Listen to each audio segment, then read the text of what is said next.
Bueno, estamos con Guillermo Brea, es uno de los especialistas en branding más experimentados de la Argentina. Tiene más de 25 años alternando entre la práctica privada y la función pública en proyectos de gran escala y asesora a empresas, a instituciones en estrategia, en desarrollo, en implementación y gestión de marcas y de comunicación. Así que muchas gracias, Guillermo, por tu tiempo.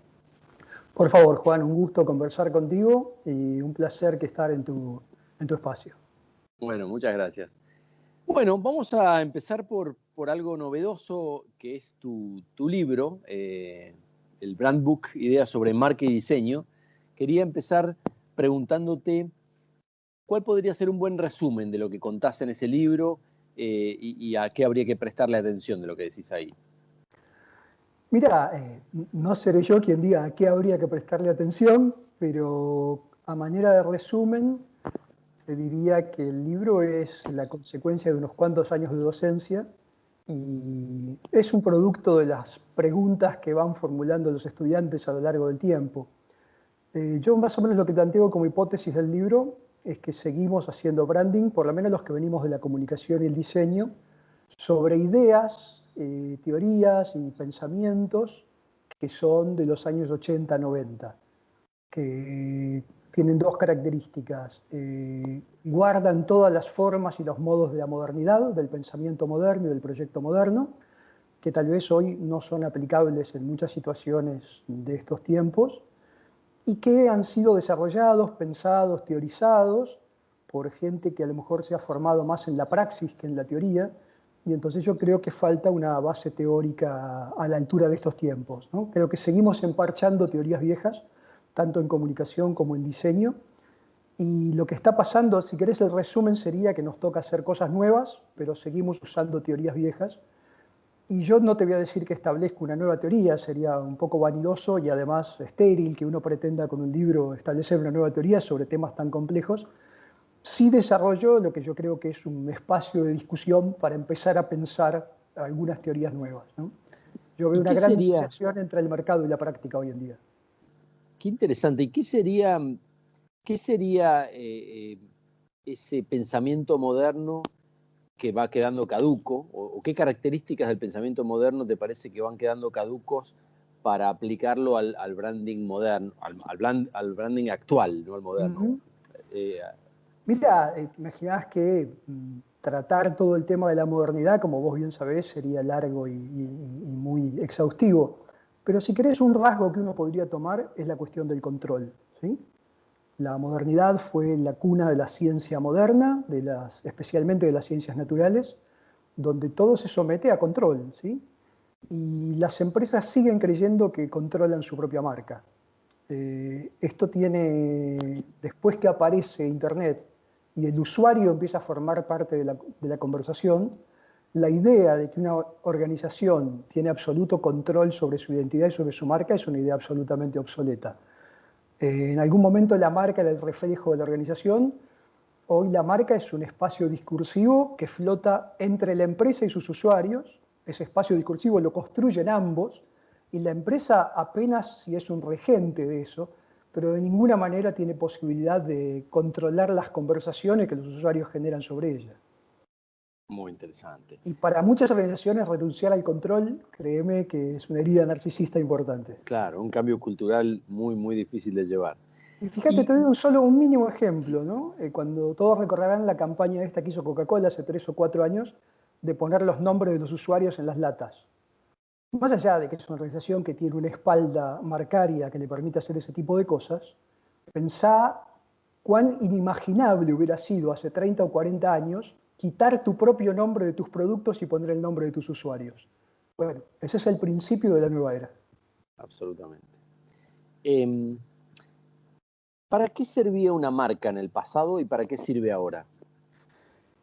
Ya, yo no haría un quiebre entre sirvió y sirve, sino más bien un creyendo, una secuencia, ¿no? O sea, el origen de la marca obviamente es diferenciar a quién pertenecen las cosas, ¿no? La palabra brand viene del nórdico, que significa quemar con fuego, y esto es la marca ganadera, ¿no? Estas vacas son mías, las otras vacas son tuyas.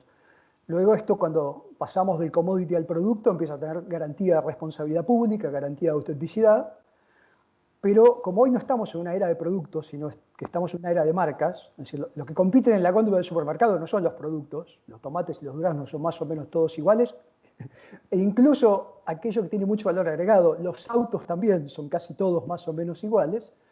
Lo que compiten son los discursos, lo que compiten son las percepciones. Y en ese sentido, hoy una marca tiene mucho más peso en el negocio, porque en realidad cuando vos entras a cualquier sistema de e-commerce, lo primero que te aparece es compre por marca. Es decir, no sé qué quiero, pero sé que lo quiero Sony. ¿Está bien? Quiere decir que lo que están compitiendo ahí son ideas contra ideas, no productos contra productos. Estamos en una época en que las ideas valen más que las cosas, en casi todos los rubros. Y entonces una marca pasó de garantizar autenticidad a ser el eje de la conversación entre el usuario y la empresa, y es a partir de esas conversaciones y de esas experiencias que se generan los negocios. La marca tiene mucho más peso hoy en la decisión de compra de la que tenía hace 30, 50 o 100 años. Guillermo, ¿y cómo se construye una marca? ¿Qué pregunta? La pregunta del millón. En principio te diría con tiempo, y no es un detalle menor, en el sentido de que una cosa es... Hoy hay mucha voracidad de creer que se puede construir comunicaciones solamente con impacto, ¿no? Y en realidad comunicar, como bien sabes vos, tiene que ver con poner en común, tiene que ver con la participación del otro. Entonces el proceso de construir un vínculo, que eso es construir una marca, es un proceso de largo plazo. Esto no quita que uno no tenga acciones tácticas y cosas por hacer en el medio, pero digamos que la primera decisión para construir una marca es renunciar al cortoplacismo. Dicho esto, básicamente yo pienso en tres momentos. Uno que tiene que ver con tratar de describir quiénes somos. Un segundo momento estratégico que tiene que ver con describir dónde quisiéramos estar, ¿sí? Esto es lo que hay y qué es lo que creemos que debiera haber. Y un tercer momento que sí es, por supuesto, construir todo ese sistema, ese andamiaje de comunicaciones, mensajes, discursos. Y hoy te diría mucho más que mensajes y discursos, entornos y acciones, ¿no? Entornos físicos y digitales y básicamente acciones conductuales. Es decir, uno de los grandes rasgos de Internet, para bien y para mal, es que se terminaron los secretos. Es decir, la corporación del pasado era broadcasting, emitía y los demás solamente escuchaban. Hoy, cada vez que una corporación dice algo en las redes, hay 1 millón de personas opinando, desmintiendo o apoyando esa afirmación. Y entonces la marca está cada vez más expuesta. Marcar te expone cada vez más. Y la honestidad ya es un commodity, es un mínimo indispensable. Lo que se espera es una actitud, una espontaneidad, una veracidad de que esa corporación vive de acuerdo a los valores que predica. Y entonces ese nivel de exposición obliga a tener una actitud muy alerta, ¿no? Es decir, lo que produce la diferencia marcaria no es el mensaje del emisor, es la actitud del emisor. La actitud. Eso se vincula con una preocupación que hay en muchas empresas, que es, pareciera que los públicos esperan que las marcas o las empresas tengan una voz, tomen una posición sobre temas sociales, y a la vez es la preocupación de que eso puede implicar meterse en un debate político, en una especie de grieta de la que no puedan salir. Es así. ¿Cómo ves ese fenómeno? ¿Cuál es tu recomendación frente al tema? En principio es un fenómeno que yo veo como inevitable, es decir, las empresas están pasando de tener posicionamiento a tomar posición. Esto no, lo veo muy poco evitable por varias razones. Una es que en todo el mundo, bueno, la pandemia ha revalorizado el rol del Estado, por obvias razones, pero veníamos de lo que fue el estado de bienestar de posguerra en una situación donde el Estado va retrocediendo como predicador de valores y ese espacio lo va ganando las corporaciones. Claro, ganan ese espacio con mucho gusto, pero a lo que no están entrenadas es al nivel de exposición que tiene la política cuando uno gana ese espacio de ser el difusor de los valores. Me parece que no hay que caer en grietas, las grietas son un poquito ilusorias. Sí me parece que es importante que las corporaciones entiendan que lo que está cambiando es el modelo del capitalismo. Esto no tiene que ver estrictamente con la política partidaria. Hasta la crisis del 2008, hasta Lehman Brothers, hasta los desastres de la burbuja inmobiliaria, veníamos con el modelo de escuela de Chicago, digamos, ¿no? O sea, la mejor contribución que una empresa puede hacer a la comunidad es ganar plata, porque entonces genera valor, por lo tanto genera empleo, mejor, etc. Es decir, que la función de la empresa era acumular capital. Hoy, después de Lehman Brothers, con unas sociedades cada vez más desconfiadas, cada vez más cínicas, cada vez más alertas, parece haberse invertido el modelo y la idea es, en las demandas sociales puede haber un buen negocio. Es decir, ya no se trata solamente de que vos, de hacer lo que llamaba responsabilidad social empresaria, ¿no? Una forma caritativa de blanquear ciertas cuestiones, sino que está involucrado en el core del negocio esta vinculación con la demanda social. Solo por dar un ejemplo, reconvertir el mundo a energías limpias no es solamente un aspiracional social, es un negocio de 3 trillones de dólares. Entonces lo que está empezando a pasar es que muchas corporaciones dicen, ok, yo ya no puedo ganar dinero a costa de lo social y en todo caso suavizarlo con responsabilidad social, sino que tengo que ir a entender la demanda social y ver cómo de ahí hago un buen negocio. Claro. Y esto es win-win, ¿no? Esto realmente es win-win. Creo que el triunfo de Biden en Estados Unidos va a marcar mucho esa tendencia. Te imaginarás que el tema ambiental ahora va a crecer de una manera muy distinta si hubiéramos tenido una segunda presidencia de Trump. Claro. Guillermo, ¿cómo se distingue marca e identidad? ¿Son lo mismo? ¿Son algo parecido? ¿Tienen que ver? No, por supuesto sí hay una vinculación, desde luego. De ninguna manera son lo mismo. Y te diría que cada vez menos, ¿no? Es decir, en el siglo pasado, cuando uno piensa en aquellas corporaciones que todos nos vienen a la mente como el ejemplo clásico de una empresa, ¿no? Uno dice Ferrari, por ejemplo. Un señor que le gustaban los autos, que fue piloto, después se dedicó a fabricar autos, quedó asociado con la marca de un país, Italia, y solo hizo autos hasta su muerte, ¿no? Y sabemos quién es el dueño, a qué país corresponde, qué tipo de producto hace. Esa era la marca del siglo XIX-XX. Es decir, hoy una marca es un señor con una laptop, con un grupo de inversores en algún lugar que no sabemos quiénes son ni a quién pertenece la empresa, que terceriza su producción en algún lugar de China, que a la vez fabrica para su principal competidor. Es decir, aquella idea tan identitaria de que la empresa era exactamente lo que sus dueños habían soñado, es una idea que se va diluyendo, ¿no? Es interesante ver, por ejemplo, que las empresas del Fortune 500 tenían un promedio de antigüedad. 500 empresas más importantes de Estados Unidos tenían un promedio más o menos de 30 años de antigüedad. Se calcula que para el 2035 va a ser menor a 10 ese promedio. Claro, claro. Es decir, fíjate la volatilidad de las cosas, ¿no? Y entonces, bueno, todavía se habla, por ejemplo, de identidad institucional, ¿no? De cuando las empresas eran instituciones. Ya nadie tiene grabado el friso en mármol en la puerta de la empresa como las que nosotros, como nuestro Banco Nación, ¿no? Con esas puertas de bronce de 40 toneladas. Hoy un banco es una caja de cristal en un edificio alquilado que se muda en cualquier momento. Es decir, todo se ha vuelto más efímero y en ese sentido yo creo que sí, que uno incorpora la identidad de la organización y en particular su cultura. Lo más importante es el modo de hacer las cosas. Como las cosas son todas iguales ya, es decir, cualquier producto, la tecnología ya no diferencia porque cualquiera puede copiarla. Entonces la diferencia está en el modo de hacer las cosas y eso sí es parte de la identidad que uno incorpora al proceso marcario. Ahora, esta idea de correspondencia absoluta, de espejo entre la identidad de una corporación y su marca, es una idea que se va esmerilando, ¿no? Hoy tenés corporaciones que tienen paraguas submarcarios que ya nadie sabe de dónde provienen, y la relación unívoca entre identidad y discurso marcario se va complejizando. Qué bueno. ¿Y qué son las marcas con propósito? Uy, qué linda pregunta. Mira, yo creo que es una de las palabras, viste que hay una especie de inflación de las palabras, ¿no? Sí. Que vos que sos comunicador, la inflación de las palabras produce deflación del sentido, ¿no? Claro. Es decir, si todos vendemos amor, ya el amor no significa nada, ¿no? Y entonces la Coca-Cola es amor, la Pepsi es amor, la Sprite es amor y la Manaus es amor, y hay tanto amor que ya no sabemos de qué se trata. Sí. El propósito le va a pasar algo parecido. Es decir, sí es un concepto interesante, pero me veo venir que en los próximos años va a haber propósito hasta debajo de la alfombra.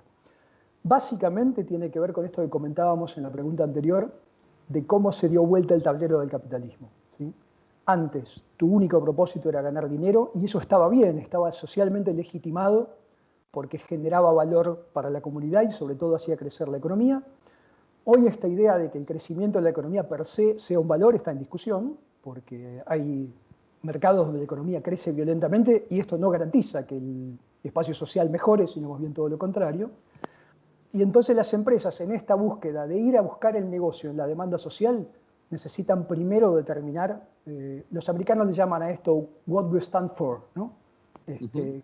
¿Por qué nos paramos? ¿Dónde nos paramos? ¿Por qué estamos aquí? El propósito sería básicamente ¿para qué existimos además de ganar plata? ¿Sí? Esa sería la respuesta más sencilla. Claro. Y vas a encontrar tres tipos de organizaciones. Las que sí tienen un propósito, e incluso lo tenían mucho antes que esto estuviera de moda. El caso típico es Patagonia, una corporación textil americana que tiene propósito desde hace décadas. Corporaciones que ahora salen a la búsqueda de un propósito, o por lo menos a clarificarlo un poco más, porque los tiempos así lo demandan. Y gente que se va a inventar un propósito como una excusa de marketing que no tendrá ningún anclaje. Es decir, vamos a encontrar las tres variantes. A mí me parece que es un concepto interesante para trabajarlo bien, que es un concepto muy atractivo y sobre todo para Latinoamérica. Me parece que acá hay muchísimo espacio para las marcas con propósito, porque en un mundo tan globalizado donde todo se parece, acá todavía guardamos aspectos culturales que es muy interesante revalorizar. Claro. Las identidades están en extinción, hay pocas, y Latinoamérica tiene muchas todavía. Entonces yo creo que es un valor muy rescatable y que te puede dar un propósito interesante. Hay una oportunidad ahí. Absolutamente. ¿Y qué espera de una marca hoy, estamos generalizando, ¿no? Pero un chico de 20 años versus alguien de 40, 50 o 60? ¿Hay expectativas distintas? Sí. Primero vos sabés bien que el lujo de una generación es la necesidad de la siguiente, ¿no? Entonces, un señor de 60 años todavía en muchos casos consume producto, mientras que un chico de sub-20, sobre todo los centennials, los sub-20, consume experiencias, ¿sí? Es decir, un matrimonio de 70 años dice nos vamos a ir a Cancún. Los pibes de 14 años dicen yo quiero nadar con delfines, después vemos dónde. ¿Sí? Es decir, se consume la experiencia y no el producto. O en este caso no el destino, ¿no? En el mercado turístico el destino es el producto. Por otro lado, me parece que el entrenamiento digital les da a los pibes una desconfianza que es muy sana, ¿no? La generación de nuestros padres era muy ingenua respecto del mercado. A lo mejor la generación que viene la estamos transformando en muy cínica, creo que nos pasamos para el otro lado, ¿no? Es decir, si vos ves, por ejemplo, lo que son los sites como EAMEO y Barcelona, es decir, hay un nivel de periodismo satírico de que ya la gente desconfía y se burla de casi absolutamente cualquier cosa, que para las marcas es peligroso, porque si vos sos un difusor de valores y todo valor es cuestionado y todo valor es puesto en entredicho, se complica. Los chicos, por suerte, son mucho más despiertos en el sentido, mucho menos ingenuos de lo que fuimos nosotros. Habría que cuidar que no sean excesivamente sarcásticos, ¿no? Pero creo que la gran expectativa es la que comentamos antes, de la autenticidad. O sea, los centennials creen en los hechos, no creen en los discursos. Y si vos, esto lo debes saber posiblemente vos mejor que yo, pero se suele pensar en la degradación del valor de la palabra política, ¿no? De que los políticos caen en la credibilidad. Pero cuando uno mira encuestas, caen en credibilidad los políticos, los sindicatos, la iglesia, los empresarios. O sea, la caída de credibilidad en los discursos es pareja para todo el mundo. Y está frente a una generación que no vive las grandes utopías que tuvimos nosotros. La política no es su utopía en lo más mínimo, como fue para nosotros. Tal vez el ambientalismo lo sea, pero no están interesados en grandes relatos a largo plazo, sino en la consecución de pequeños objetivos donde lo que exigen es autenticidad.